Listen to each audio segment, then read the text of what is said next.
আজকে ভাঙড়ে যাবেন কি? ভাঙড়ে যাব, প্রশাসনের সাথে কথা বলবো যাতে বিষয়টি নিয়ে কোথাও রাজনীতি না হয়, সেজন্যই প্রশাসনকে অনুরোধ করব। রাতের অন্ধকারে দেখছি যারা ব্যানার লাগিয়েছিল তাদেরকে দিয়ে ব্যানার খোলা হচ্ছে, তারা তো দিনের বেলা পারত, কি বলবেন? এটি হচ্ছে যে পুলিশের সঙ্গে যে বিজেপি এবং আরএসএসের লোকেদের যে গোপন সম্পর্ক, সেটার প্রকাশ অনেকেই মানতে চায় না। আমরা কাল রাত থেকে নিয়ে ভোর দিন আমরা একটা দেখলাম, বিক্ষোভ দেখলাম, বিশেষ করে এই যে ব্যানার লাগানো কেন্দ্র করে যে উঠে আসছে, যেটা আমরা শুনতে পাচ্ছি পুলিশের বিরুদ্ধে, যে পুলিশ ব্যানার খুলিয়েছে বা যে ব্যানার লাগিয়েছিল তাকে দিয়ে পুলিশ খুলিয়েছে। তো এখানে আপনি আসলেন, এখানে এতক্ষণ ধরে আলোচনা করলেন, কি জানলেন, কোনটা সত্যতা কি একটু যদি বলতেন। ব্যানার খোলার ঘটনাটা সত্যি, আপনাদের মতো আমরাও শুনে এখানে এসেছি।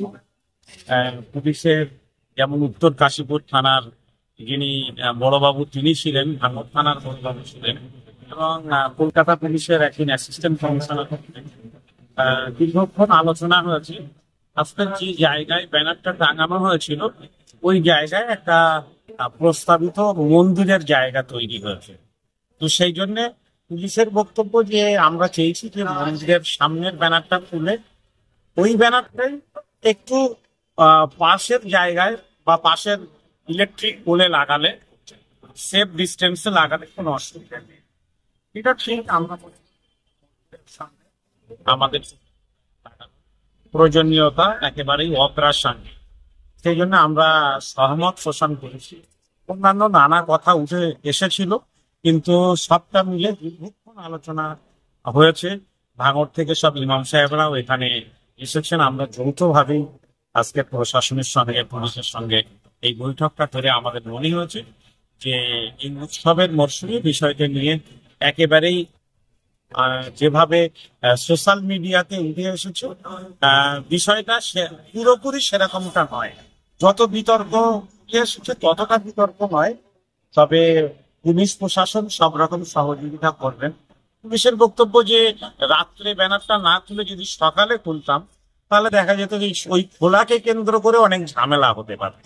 সেই জন্য ছেলেটাকে এবং তার বাবাকে নিয়ে এসে সসম্মানেই খোলানো হয়েছে এবং তাদেরকে বলা হচ্ছে একটা ভালো জায়গায় ব্যানারটা টাঙালে কোনো রকম অসুবিধা হবে না। আমরাও একমত যে হিন্দু ভাইদের যেখানে মন্দির তৈরির কাজ, তার সামনে ব্যানার লাগানোর কোনো প্রয়োজনীয়তা আছে বলে আমরা মনে করি না।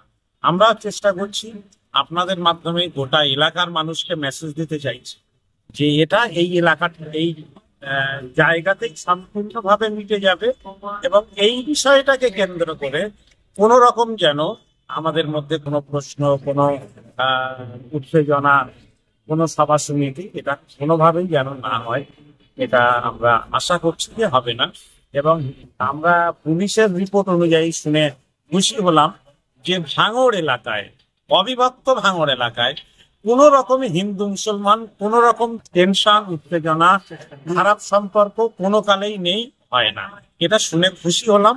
আশা করছি ভাঙড়ের এই সুনাম বন্ধ থাকবে এবং হিন্দু মুসলমানের মধ্যে পাশাপাশি বসবাস করা, একই বাজারে দোকানদারি করা, একই পাড়াতে বসবাস করার যে সম্প্রীতি আছে সেটা অটুট থাকবে। কিন্তু কাছে যখন ব্যানার বাধা নিয়ে কথাটা আমার কাছে আসলো বা সোশ্যাল মিডিয়া আমি যখন দেখলাম, সঙ্গে সঙ্গে উত্তর কাশীপুর থানার ওসি অমিত সাহেবকে আমি ফোন করলাম। ফোন করার পরে উনি 4টায় আমাকে ডেট দিলেন। আমরা কিছুজন ইমাম সংগঠন, হিন্দু ভাইদের পুজো হবে আর মুসলমানরা সেখানে বাধা হয়ে দাঁড়াবে, এই দৃষ্টান্ত শুধু পশ্চিমবাংলায় নয়, ভারতবর্ষে নয়, গোটা বিশ্বেও কোথাও নেই। বাংলাদেশ সহ পৃথিবীর যেখানে যেখানে হিন্দু ভাইরা বাস করে, মুসলিম রাষ্ট্র, মুসলিম প্রধান দেশে, সেখানেও কিন্তু হিন্দু ভাইদের পুজো পালনের জন্যে মুসলমানরা সব রকম সহযোগিতা করছে। আমাদের পশ্চিমবাংলায় দুটো ইউটিউবার আছে, তারা দেখছি সেই যোগীদের কথায়, তাদেরই মতো কথায়, মানে তারা মুসলিম সমাজের মানুষ হয়ে তারা মুসলিমদের বিরুদ্ধে সবসময় খবর করে যাচ্ছে এবং এই আই লাভ মোহাম্মদটাকে নিয়ে ব্যাপক কটাক্ষ করছে। কি বলবেন? সব মানুষের তো দুটো পা থাকে, কিন্তু সব মানুষ কি মানুষ হয়? কিছু মানুষ তো চতুষ্পদ জানোয়ারের থেকেও নিকৃষ্ট হয়। এদেরকে ওই শ্রেণীর প্রাণী হিসাবে ধরে নিতে হবে। সম্প্রতি দেখছি যে ভাঙড় থেকে শুরু করে মেদিনীপুরের তমলুক বিভিন্ন জায়গায় আই লাভ মোহাম্মদ সাল্লাম ব্যানারটাকে কেন্দ্র করে একটা ব্যাপক গন্ডগোল হচ্ছে এবং ছিটছে, কি বলবেন, খুলে ফেলছে। এক ধরনের সাম্প্রদায়িক এবং ফ্যাসিবাদী শক্তি, তারা যে কোনো প্রকারে মুসলমানদের পায়ে পা দিয়ে ঝগড়া বাঁধানোর চেষ্টা করছে। পৃথিবীর ইতিহাসে প্রমাণিত যে মহানবী হজরত মুহাম্মদ সাল্লাল্লাহু আলাইহি সাল্লাম তিনি এই পৃথিবীতে শান্তি প্রতিষ্ঠা করেছিলেন। তিনি শান্তির দূত, মানবতার মূর্ত প্রতীক। তাকে সম্পর্কে যদি ভক্তি প্রদর্শন করতে গিয়েও কারো যদি কষ্ট হয়, তাহলে বুঝতে হবে যে তারা শান্তি চায় না, তারা অশান্তি চায়। তো সেই জন্যে মানবতার মূর্ত প্রতীক, যিনি শান্তির দূত, তার প্রতি ভক্তি, তার প্রতি শ্রদ্ধা, তার প্রতি রেসপেক্ট দেখাতে গেলেও যদি ওই ফ্যাসিবাদী শক্তির মনে হয় যে এই ক্ষেত্রেও মুসলমানদের আঘাত করা দরকার, এই ব্যানারটাকেও খুলে ফেলে দেওয়া দরকার, বুঝতে হবে যে সেটা সম্পূর্ণ রাজনৈতিক কারণে করছে। এই ঘৃণা, এই নাফরাতটা ছড়িয়েই বিজেপি তারা ক্ষমতায় আসতে চাইছে। মুসলমানদের বুঝতে হবে যে ভক্তি আমাদের আছে, শুধু আমাদের নয়, বিশ্বের মুসলমানদের শুধু নয়, অমুসলমানদেরও ভক্তি আছে। কিন্তু যারা বিজেপি করে তাদের ভক্তি নেই, রাজনৈতিক কারণে ভক্তি নেই। এই বিজেপির নেতাগুলোই কালকে যদি কোনো ধর্মনিরপেক্ষ দলে যোগ দেয়, তাহলে তখন আবার সঠিক কথাগুলো এরাই বলবে। তো এটা হচ্ছে তাদের একদম দ্বিচারিতা। ফলে আমাদের মুসলিম ভাইদেরকে কোনো রকম প্ররোচনায় পা দিলে হবে না। আমাদের ভক্তি, আমাদের শ্রদ্ধা, আমাদের রেসপেক্ট আমাদের অন্তরে, আমাদের কলিজায়, আমাদের কাছে, আমাদের কথায় নিশ্চয়ই প্রকাশ পাবে। তার সঙ্গে সঙ্গে প্রশাসনকেও আমরা যথাযথভাবে বলবো যে দেখুন, মুসলমানরা আইন ভাঙে না, মুসলমানরা অশান্তি চায় না, কিন্তু কাউকে দিয়ে মুসলমানদের আইন ভাঙাতে বাধ্য করবেন না। যদি বাধ্য করেন তাহলে কিন্তু আমরা আইনের দ্বারস্থ হয়ে এই প্রশাসনকেই আইনের মাধ্যমে উপযুক্ত জবাব দেব। রাতের অন্ধকারে দেখছি যারা ব্যানার লাগিয়েছিল তাদেরকে দিয়ে ব্যানার খোলা হচ্ছে, তারা তো দিনের বেলা পারতো, কি বলবেন? এটি হচ্ছে যে পুলিশের সঙ্গে যে বিজেপি এবং আরএসএসের লোকেদের যে গোপন সম্পর্ক, সেটার প্রকাশ। অনেকেই মানতে চায় না, না আমাদের পুলিশের সঙ্গে বিজেপির সম্পর্ক নেই। বিজেপির যে সম্পর্ক আছে, এই পুলিশরাই কিন্তু সাম্প্রদায়িক দাঙ্গা তৈরি করে, এই পুলিশরাই শান্তিপূর্ণ মুসলমানদের আন্দোলনগুলোতে বিশৃঙ্খলা ঘটায়, সেটা প্রমাণ পাচ্ছে। পুলিশ বলছে যে এখানে যেহেতু হিন্দুদের পুজো হচ্ছে, যার কারণে আমরা কয়েকদিন পরে আমরা নিজেরা উদ্যোগ নিয়ে ব্যানারটা লাগাবো এবং যাতে সাম্প্রদায়িক সম্প্রীতি মানে নষ্ট না হয়। হিন্দু ভাইদের পুজো হবে আর মুসলমানরা সেখানে বাধা হয়ে দাঁড়াবে, এই দৃষ্টান্ত শুধু পশ্চিমবাংলায় নয়, ভারতবর্ষে নয়, গোটা বিশ্বেও কোথাও নেই।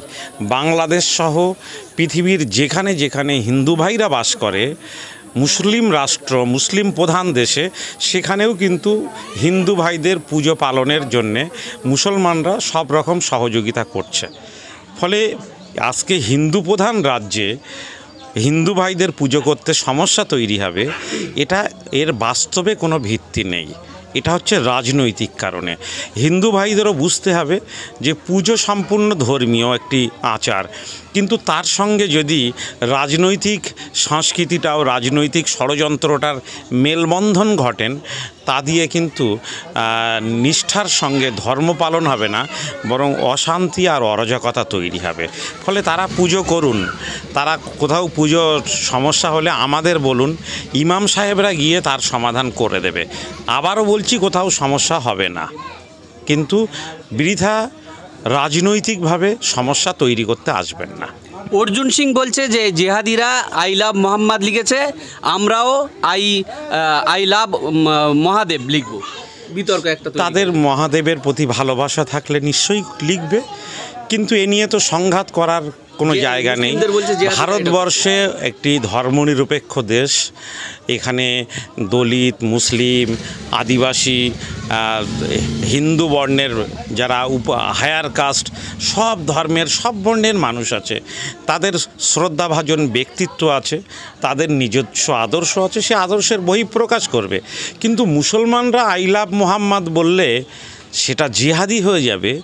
যদি অর্জুন সিং এই ধরনের কথা বলে তাহলে বুঝতে হবে যে অর্জুন সিং সাম্প্রদায়িক দাঙ্গা লাগানোর জন্যে তার নিজের ধর্মের, তার নিজের দলের যারা কর্মী তাদেরকে উস্কানি দিচ্ছে, তাদেরকে পথে নামাতে চাইছে মুসলমানদের বিরুদ্ধে। এদের থেকে সাবধান থাকতে হবে, প্রশাসনকে এর বিরুদ্ধে ব্যবস্থা নিতে হবে। মুসলমানরা ব্যবস্থা নেবে এটা কাম্য নয়, এটা আমরা চাই না, কিন্তু আমাদের যদি ব্যবস্থা নিতে হয় সেটা আমরা আইনি ব্যবস্থা নেব। যোগী আদিত্যনাথ বলছে যে মাওলানা সাহেব শুক্রবারে এই সভাটা ঘোষণা করেছিল তাকে পুলিশ ছুটিয়ে লাল করে দিয়েছে, এবং আমরা দেখলাম ব্যাপকভাবে পুলিশি অত্যাচার চলেছে শুক্রবারে। কি বলবেন? যোগী আদিত্যনাথ এই ক্রিমিনালের প্রত্যেকটা কথায় তার হিংসা, যেটা তার মনের মধ্যে পুষে রাখে, সেটা প্রকাশ পায়। সে সবাইকে ঘৃণা করে, শুধু মুসলমানদের নয়, অব্রাহ্মণদের ঘৃণা করে, দলিতদের ঘৃণা করে, আদিবাসীদের ঘৃণা করে, এমনকি কুম্ভ মেলার যিনি প্রধান ব্রাহ্মণ তিনিও আজকের যোগীর বিরুদ্ধে কথা বলছেন। এই কারণে যে হিন্দু ধর্মেও যে হিংসা শেখানো হয় এমনটা নয়, কিন্তু যোগী যে হিংসা শেখাচ্ছে সেটা বিজেপির হিংসা, সেটা আরএসএসের তৈরি করা হিংসা। এই হিংসায় ব্রাহ্মণ সমাজও পা দিচ্ছে না, ফলে মুসলমানরাও পা দেবে না। দেশের মানুষের শুভ বুদ্ধির উদয় হবে, এবং যারা হিংসার পথ ধরে আজকের পৃথিবী জয় করতে চাইছে, সে যোগী হোক আর মোদি হোক, তাদের বলবো যে ভালোবাসা দিয়েই একমাত্র জয় হতে পারে এই বিশ্ব। ভালোবাসা দিয়ে ধর্মের জয় হয়, আদর্শের জয় হয়। তাই আজকে রাহুল গান্ধীর উত্থান হচ্ছে আর মোদি পিছনে হচ্ছে। আপনি জানেন, আমরা সবাই জানি যে আমাদের পশ্চিমবাংলায় দুটো ইউটিউবার আছে, তারা দেখছি সেই যোগীদের কথায়, তাদেরই মতো কথায়, মানে তারা মুসলিম সমাজের মানুষ হয়ে তারা মুসলিমদের বিরুদ্ধে সবসময় খবর করে যাচ্ছে, এবং এই আই লাভ মোহাম্মদটাকে নিয়ে ব্যাপক কটাক্ষ করছে। কি বলবেন?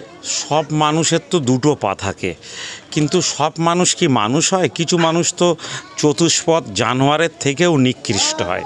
এদেরকে ওই শ্রেণীর প্রাণী হিসাবে ধরে নিতে হবে। আজকে ভাঙড়ে যাবেন কি? ভাঙড়ে যাব, প্রশাসনের সাথে কথা বলবো যাতে বিষয়টি নিয়ে কোথাও রাজনীতি না হয়, সেজন্যই প্রশাসনকে অনুরোধ করব এবং সাধারণ মুসলিম সমাজকেও অনুরোধ করব। আমরা যেমন সভা সমিতি সব বন্ধ রেখেছি, যতক্ষণ হিন্দু ভাইদের বিজয়া দশমী শেষ না হচ্ছে ততক্ষণ আমাদের সভা সমিতি মিছিল এগুলো আমরা করব না। তাদের উৎসব হচ্ছে, আমরা চাই ঈদের উৎসবের দিনে তারা যাতে শান্ত থাকে বা মিটিং মিছিল না থাকে, রাস্তা অবরোধ না হয়। আমরা চাইব হিন্দু ভাইদের যে পুজো পার্বণ সেখানেও কোনো রকম অসুবিধা অশান্তি না হোক।